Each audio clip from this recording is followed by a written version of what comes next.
দেখাচ্ছি তোমাদেরকে আবার।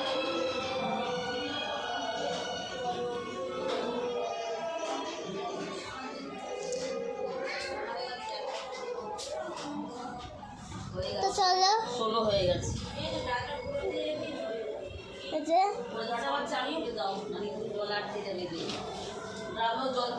এই যে এটা আরো, এই যে রান্নাঘর।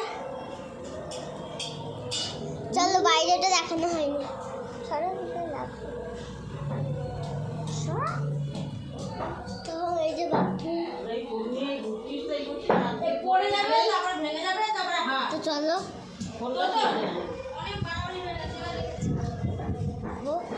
তো চলো এই ঘরটা দেখাই তোমাদের।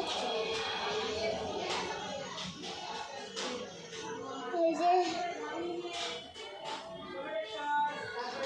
কম্পিউটারটা ছিল, এই যে এটা হচ্ছে ড্রেসিং টেবিল। ছাড়ো, চলো দাঁড়াও।